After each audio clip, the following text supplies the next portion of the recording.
Un petit mot d'encouragement, Sénessim. Que Dieu vous bénisse à tous. Ne sombrez pas dans la peur, dans la crainte. Gardez la foi. C'est pas la fin de tout. On passe par des mauvais moments. L'histoire dans l'Église n'a pas toujours passé par des mauvais moments. L'Église a toujours été persécutée dans l'histoire, mais nous, dans notre histoire de vie et lumière, c'est la première fois. On n'a jamais vécu ça. C'est quelque chose qui se passe là, c'est sans précédent. Ça s'est jamais passé avant. Dans la même année, on a perdu notre premier président. Notre convention est annulée. Nos églises sont fermées. Mais l'Église est à genoux et elle prie. Le diable a arrivé à mettre l'Église à genoux.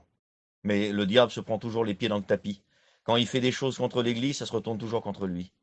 Parce que quand il met l'Église à genoux, il s'aperçoit qu'elle prie. Et l'Église n'a jamais prié autant qu'à l'heure où on parle.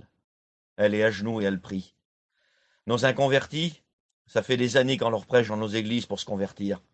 On ne pourra plus leur prêcher parce que les églises ferment. Ils se convertiront chez eux au pied de leur lit.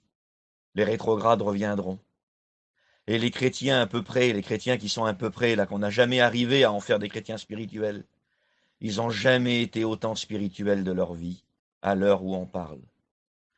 Jésus le savait bien, il avait dit quand tu pries, rentre dans ta chambre. J'ai toujours trouvé bizarre que Jésus n'envoyait pas les gens au temple pour prier.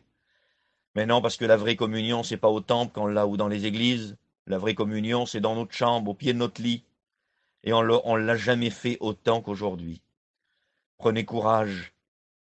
Ne vous laissez pas envelopper par la peur, la crainte, la panique. Vous êtes des chrétiens. Votre Père, c'est Dieu, le Créateur. Il n'y a pas de meilleur Père que lui. Il vous aime plus que vos propres pères sur la terre. Vous êtes ses enfants. Il vous aime plus que vous aimez vos enfants. Ne vous faites pas de tracas pour vos enfants, car vos enfants sont ses enfants, et il en prend soin. Que Dieu vous bénisse.